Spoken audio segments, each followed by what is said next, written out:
Halo, Shalom. ya, kita mau share tentang temanya surga mengalir melalui dirimu. Amin. Amin. Matius 5:13-16. Kamu adalah garam dunia.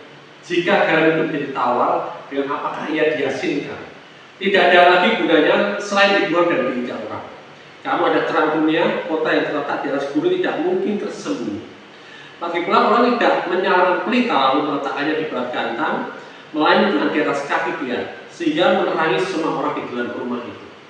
Demikianlah hendaknya terangmu bercahaya di depan orang, supaya mereka melihat perbuatanmu yang baik dan memuliakan Bapamu yang di surga. Amin. Amin. Nah, di sini dikatakan kamu adalah garam dunia, kamu adalah terang dunia. Perhatikan satu kata penting, yaitu adalah. Ya, bukan jadilah. Yesus tidak berkata berusahalah menjadi garam, tapi dia berkata kamu adalah garam. Artinya identitas dulu baru fungsinya. Garam punya tempat, bukan di wadah. Yesus berkata seperti ini, kamu adalah garam dunia. Garam tidak pernah diciptakan untuk tinggal di botol. Garam diciptakan untuk bersentuhan.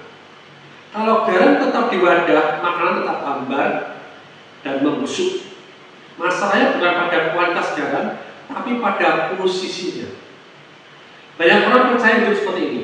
Hadir ibadah, ayat tahu, doa, worship, tapi surga tidak pernah mengalir keluar. Kenapa?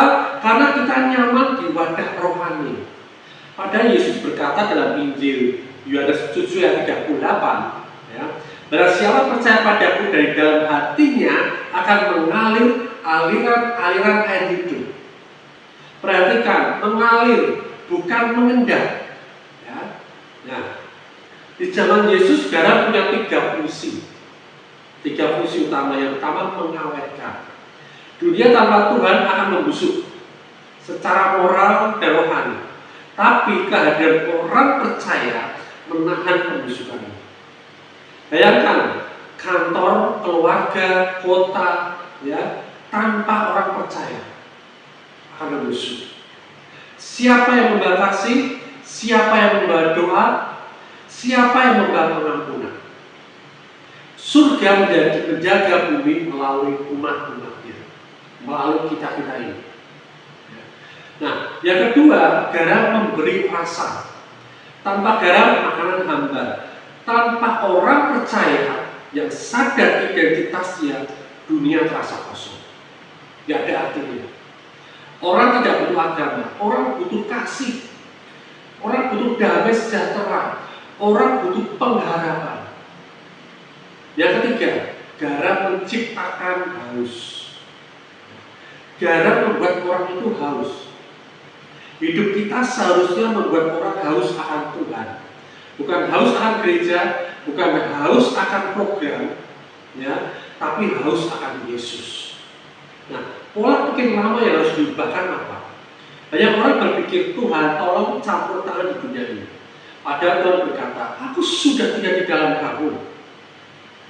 1 Korintus 3:16 berkata seperti ini, tidak tahukah kamu bahwa kamu adalah bait Allah dan bahwa Roh Allah diam di dalam kamu. Surga tidak jauh, surga ada di dalam kita. Nah, pola pikir lama, kita menunggu Tuhan turun. Kita menunggu kebangunan rohani datang, kita menunggu mujizat terjadi. Sedangkan pola pikir yang sudah diperbarui berpikir seperti ini. Surga sudah ditaruh di dalam kita. Roh Kudus bukan pengunjung, dia penghuni. Kebangunan rohani dimulai saat kita sadar siapa kita. Amin. Jika garam ini menjadi tawar, Yesus berkata, jika garam itu tawar, secara alami garam tidak bisa menjadi tawar. Yang terjadi di zaman itu adalah garam tercampur kotoran, sehingga kehilangan kemurniannya. Artinya bukan kehilangan keselamatan, tetapi kehilangan pengaruh. Ketika kita takut bersaksi, kita malu menunjukkan kasih Tuhan, kita tidak mau melangkah dalam iman, kita mengandalkan kekuatan kita sendiri. Kita tidak kehilangan Tuhan, kita hanya tidak membiarkan Dia mengalir melalui hidup kita. Dan dunia menjadi dominan karena gereja pasif. Tuhan tidak gagal bertindak. Amin. Amin. Seringkali kita gagal bekerja sama dengan Dia. Dalam 2 Korintus 6 ayat 1 berkata, sebagai teman kerja Allah. Kita ini teman sekerja, kita ini partner dengan Tuhan. Allah memilih bekerja melalui kita, melalui manusia. Itulah kehormatan terbesar kita. Bayangkan ini, seseorang di luar sana sedang berdoa. Tuhan tolong aku, dan Tuhan berkata, aku sudah memilih seseorang, dan orang itu adalah kamu. Jika kita tidak melangkah, seseorang mungkin tidak mengalami sentuhan yang Tuhan sudah siapkan di dalam diri kita.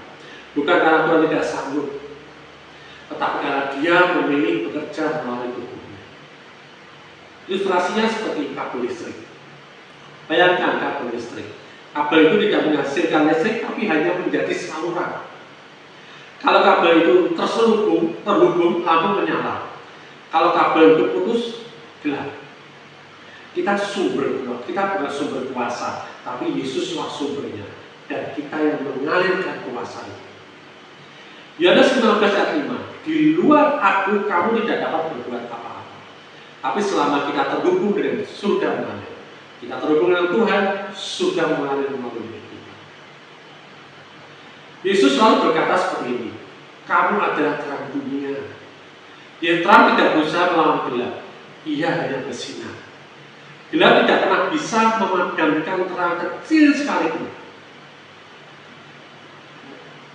Kita tidak berperang melawan kegelapan. Cukup kita menjadi terang, gelap itu akan pergi.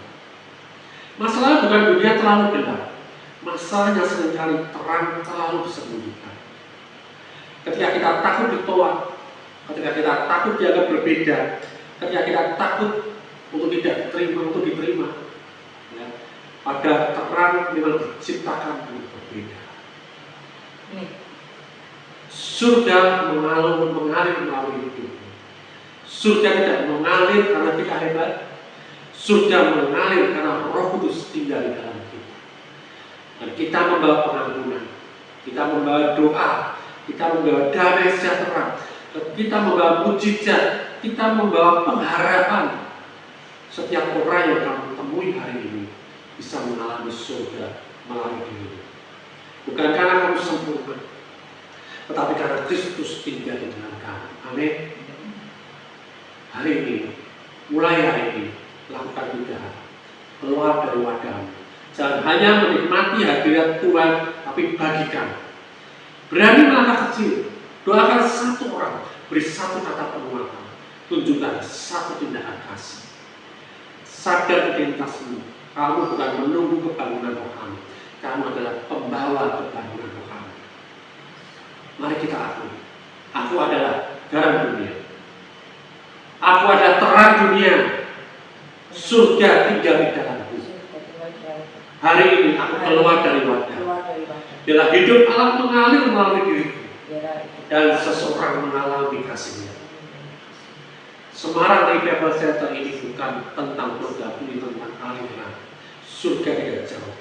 Surga sedang mencari saluran, dan saluran itu adalah kamu. Tuhan Yesus memberkati. Bapak, kami ucap syukur dan terima kasih karena hari ini kami boleh menerima identitas diri kami sebagai saluran terang, saluran berkatmu, saluran mujizatmu, dan melalui hidup kami surga mengalir bagi dunia ini. Terima kasih Bapak, kami ucap syukur di dalam nama Tuhan Yesus. Haleluya. Amin. Amin. Merdeka. Merdeka.